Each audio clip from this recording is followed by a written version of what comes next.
విషయం ఏంటంటే సెక్రటరీ రిపోర్ట్లో మేమంతా కూడా మాట్లాడడం జరిగింది. ప్రధానంగా మీ డివిజన్ నుంచి వచ్చినటువంటి విషయాలు కూడా మీరు నోట్ చేసుకోండి.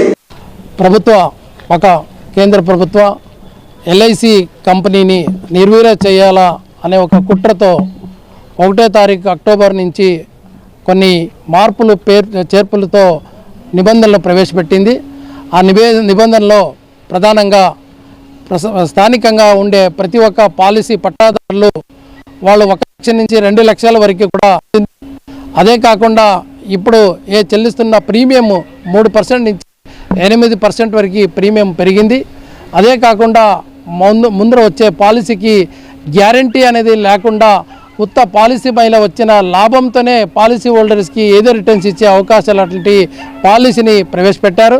అదే కాకుండా ఏజ్ లిమిటేషన్ కూడా పెట్టేసి 55 ఏళ్ళ నుంచి 50 ఏళ్ళకి తగ్గించిన ఒక దారుణంగా కూడా వాళ్ళ మార్పులతో తెచ్చింది, డిస్టర్బెన్స్గా వచ్చేస్తూ ఉంది. దానికి కాకుండా ప్రధానంగా ఏజెంట్ సంఖ్య ఇవన్నీ కూడా ఇప్పటివరకు దాదాపు 7 దశకాల్లో ఎల్ఐసి ఇంత పెద్దగా పెరిగిందంటే దానికి ప్రధానంగా మన పట్టాదారుల సహకార, దానికి మన 14 లక్షల ఏజెంట్లు చేసిన కృషి వల్లతోనే వచ్చింది. దానికి ఇప్పుడు 10 లక్షల ఏజెంట్స్ సంఖ్యను కూడా తగ్గించాలనేతో వాళ్ళు ప్రవేశపెట్టేసి వాళ్ళకి ఇవ్వాల్సిన కమిషన్ ధర తగ్గించింది. అదే కాకుండా క్లాబ్యాక్ అనేది ఒక నిబంధనలు పెట్టేసి ఒక్క పాలసీ హోల్డర్ తనకి వచ్చే సామాజిక ఆర్థిక ఇబ్బందితో ప్రీమియం కట్టలేదంటే అలాంటి పాలసీలు ల్యాప్స్ అవుతే ఆ పాలసీ కట్టిన ప్రీమియంకి ఎలాంటి ఏజెంట్స్కి ఇచ్చిన కమిషన్ ఉంటుంది, ఆ కమిషన్ని మళ్ళీ రిటర్న్ తీసుకునే ఒక పద్ధతిని క్లాబ్యాక్ రూపంగా ప్రవేశపెట్టనేది అత్యంత అది దారుణంగా, అది ఒక ఖండనీయ అనే మాట కూడా చెప్తున్నాము. మాట్లాడే వాళ్ళు ఎవరైతే సెక్రటరీ సభ్యులు డివిజన్ అటెండారో వాళ్ళు చెప్పండి డివిజన్ డేట్లో మనం మీరు పెట్టుకుంటారు. రెండవది, ఢిల్లీ సంబంధించినటువంటి డివిజన్ నుంచి మీరు ఎంతమంది అటెండ్ అవుతారు.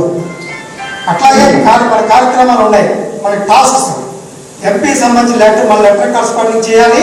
మన ఫార్మేషన్ డే కూడా మనం ఘనంగా నిర్వహించి దాదాపు 1 కోటి సంతకాల లక్ష్యంగా ప్రతి ఏజెంట్ కూడా 200 తగ్గకుండా మనం చేస్తారంటే ఇవాళ ఇప్పుడు కానీ మనం పార్టిసిపేట్ చేయకపోతే ఈ టైంలో కూడా మనం వెళ్ళకపోతే, ఈ టైంలో కూడా మనకి ఏజెంట్ సమస్య మీద మనం అందించకపోతే